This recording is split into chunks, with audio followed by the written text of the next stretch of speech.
Hey friends, welcome back to the channel. Hope you guys are doing really well.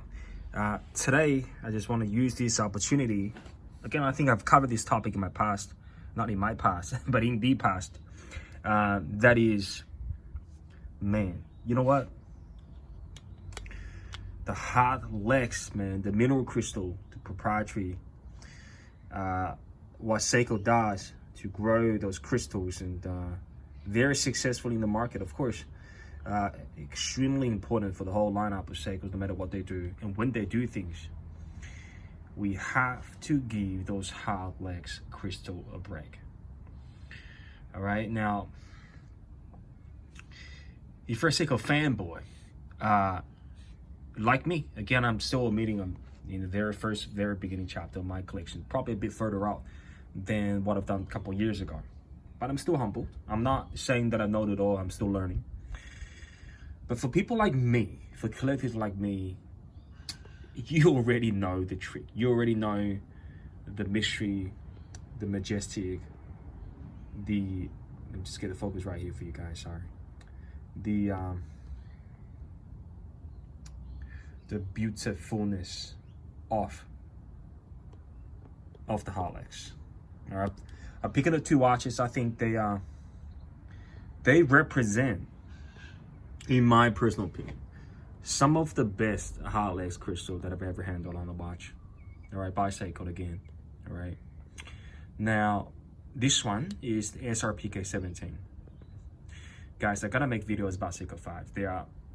I think there's so much being talked about Seiko 5s, but there's so much hasn't been said about it. They are just amazing. All right, we're gonna make different videos, of course, in the future about them. But today, this SRPK 17 is the reissue of the Seiko 5. A very first one, I think 55 years ago. You know what? They've, instead of messing things up, sometimes they're very good at, they didn't mess this up. It is a faithful reissue of a legend. And I have no idea why they're not doubling the prices. Come on, man. I'll be happily paying, if all things settling down, I'll be happily paying $600, $700 for this, US.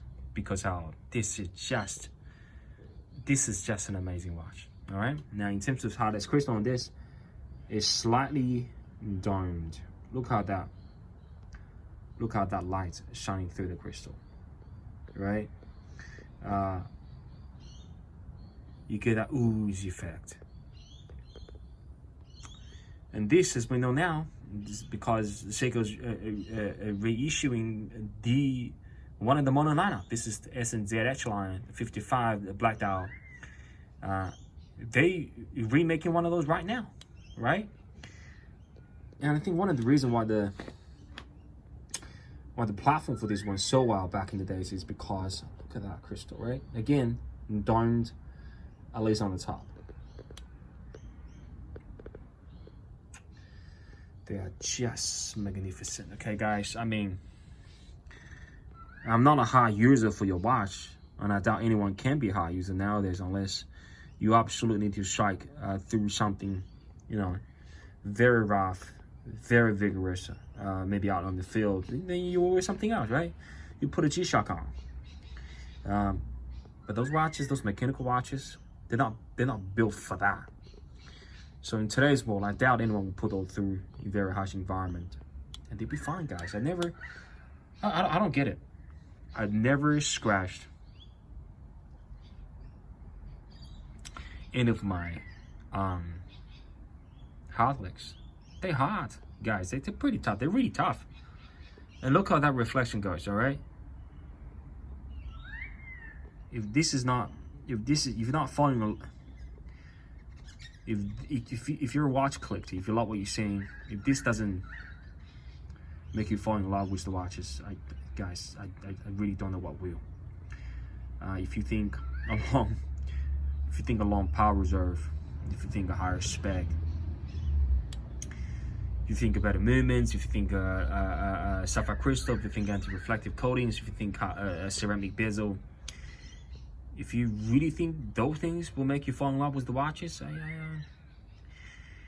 I would say sadly you're mistaken, because you won't. Even though that you will find yourself fall in love with those specs. I tell you what, they are temporary. They're not for the long term. You will get bored with the spec very quickly and very easily.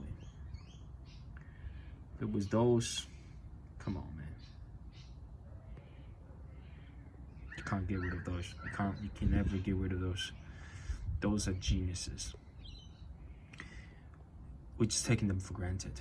You had no idea how many people, how many teams, how many hurdles, how many hours they have to put through in the studio, mixing the colors, doing the prototypes, doing the prototypes, making the mold, test it out, choosing material, and going through management after management to get a sign off on the production. You have no idea how much effort has been put in with those two watches just for the sake of it.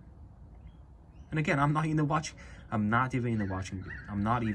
business. But if you ask me, I'm pretty sure that what I've said are the majority truths of it. So guys, hope you enjoyed today's video. Don't give your Hardlex a bad rap, okay? They are fantastic. They're built for purposes. There's nothing wrong with them. They're underappreciated, and just like us. All right, guys, that's it for today. And no doubt, I'll see you guys very shortly in the next one. Bye-bye, guys.